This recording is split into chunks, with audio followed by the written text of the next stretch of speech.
Hello, my name's Steve Jasper, aka the Jet Lag Guy, and welcome to my podcast, Whatever Happened to Baby Jet Lag? Whatever happened with baby jet lag? Whatever happened? We'll find out. And I am the co-host, Arthur Chen, the chatty curator. Hey Steve, how are you? Pretty good. Well, I'm actually really good because we just got an extra hour. We had a lovely bit of a sleep in, didn't we? So, daylight saving. Now, the northern hemisphere is in daylight saving. The southern hemisphere is out of daylight. Those countries and states that do have daylight saving, because there's quite a few places that don't. Tropical places don't, because there's not much daylight extra Difference, there. yeah. And Iceland doesn't. Oh, No, really? Iceland doesn't, because during their summer they've already got late sunsets anyway. They're almost at the midnight sun.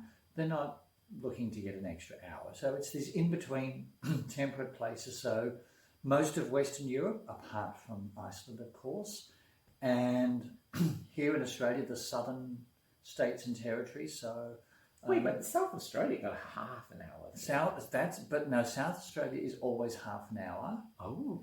And they attempted to change it a few years ago when I think Jay Weatherall was the Premier.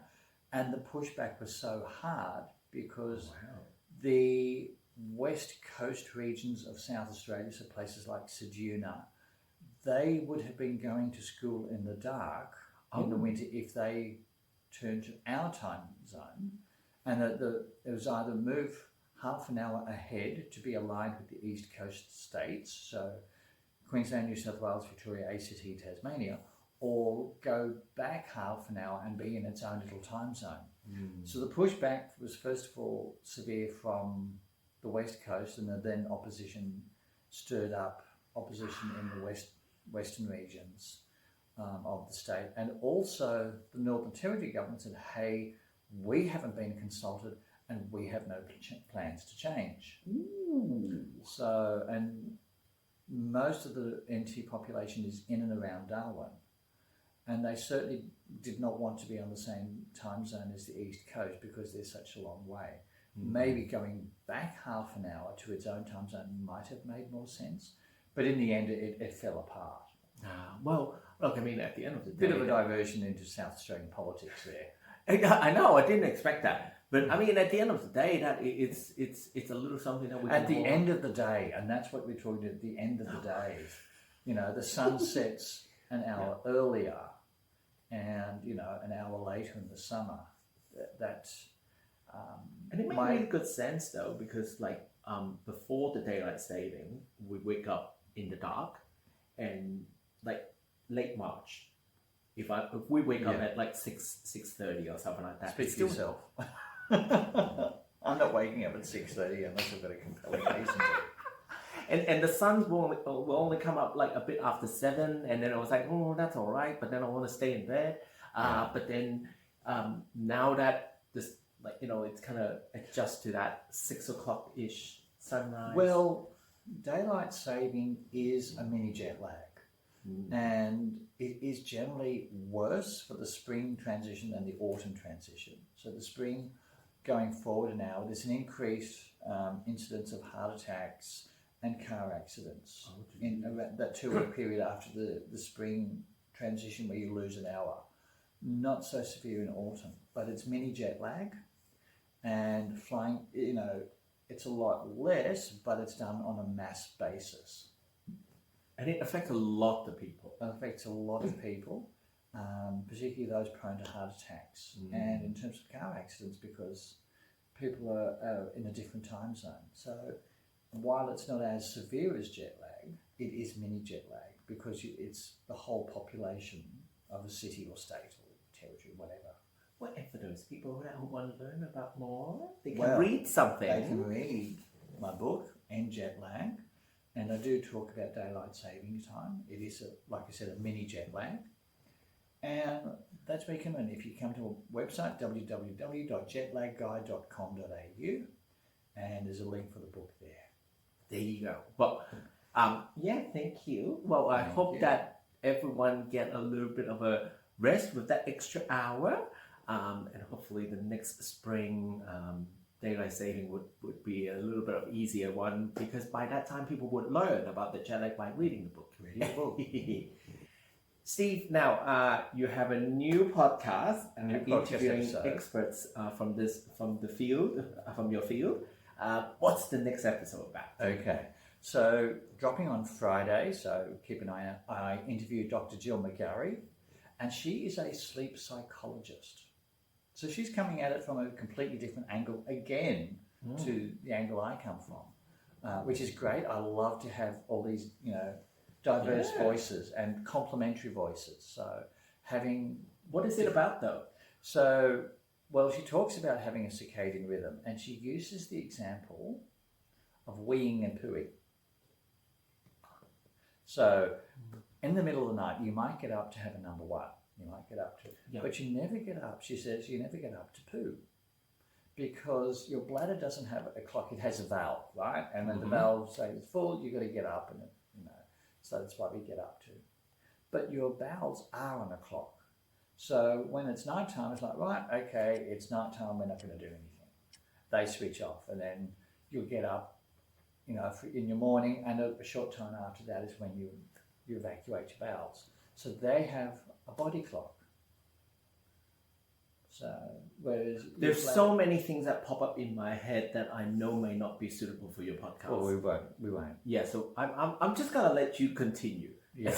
So, but it was a fascinating interview, and like I said, she comes at sleep and circadian rhythm, scientifically based, but from a completely different angle. She talks about the psychological therapies that people with sleeping disorders can access. Well, look, I mean, even if you can't sleep or can't go to the bathroom on a regular basis, it will affect your mood very badly. Absolutely. Yeah. So it's wow.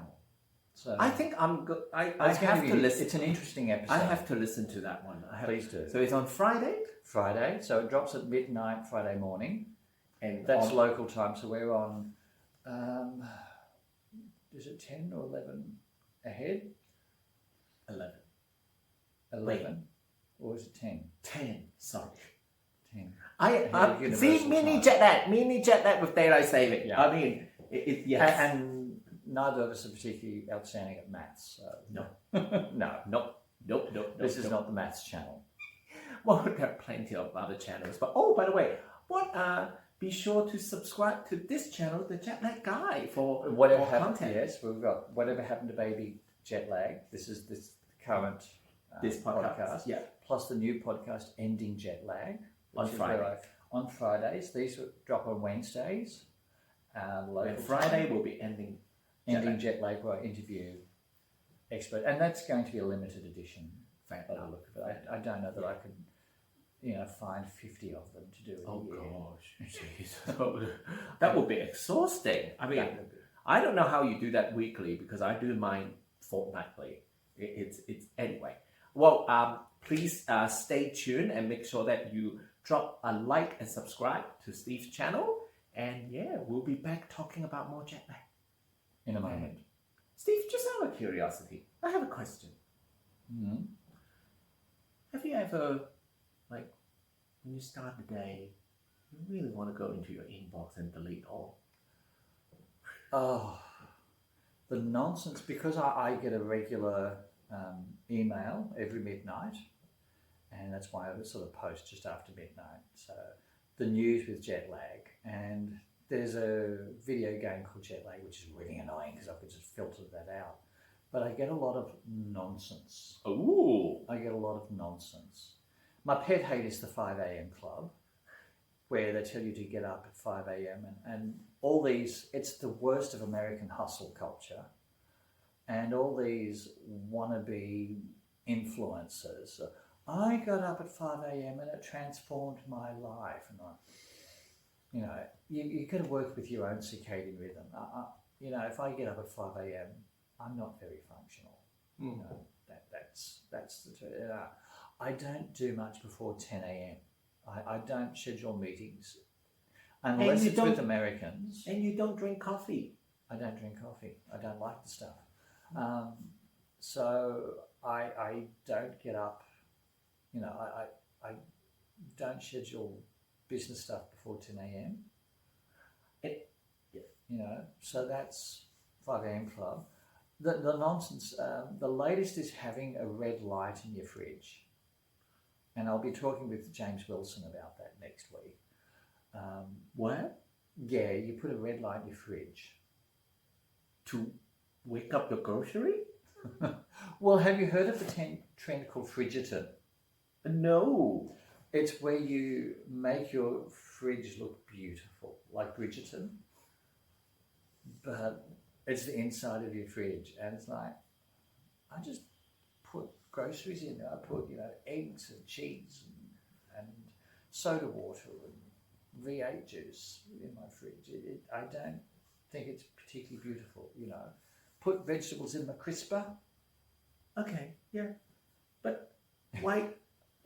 Oh, God. People But wait. What is that red light thing? The red light, because blue light wakes you up. So it's like, well, if I have a red light in my fridge, it won't wake me up. It's like, well, why are you going to your fridge in the middle of the night? The food that you eat will wake you up, even if your fridge has a red light. And the light inside your fridge, not particularly long time, and not very bright, like some of the influencers. Oops, did I say that out loud? But, it's not something like the LED lights that you have, even though they've got a yellowish, they still have a lot of blue light in them. Oh, look, I mean, that doesn't make sense to me at all. I haven't heard about it before, but I would say this. If I wake up in the middle of the night and see a slice of cake in the fridge calling for me, I don't care what color is the light. I'm awake and eating it. There you go. Yeah, that's why I'm putting weight on. Anyway, but well, I mean, it can be quite tricky, but it's always really good that you're keeping in touch with what's going on in that space, and that's your specialty. So so the red light, the 5 a.m. club. I did see something. It's a magical device that sends out gravity waves. Now, we didn't even detect gravity waves until 2015, and gravity waves form from the curvature in the space-time continuum. So a couple of black holes rotating around each other, they give out gravity waves. But what does it a have little to do gadget with under a mattress? The gadget does like sonic waves, and it vibrates slightly to send gravity waves. It's a vibrator. Well, not even that. It sits under your mattress, vibrating the mattress. Not if you mount it. Anyway. Okay, I'll shut up now. Doing sonic waves. No, it's not that. Sorry. It's not a sensual device, shall we say? But it's just nonsense. You get pseudoscience where it looks scientific at first.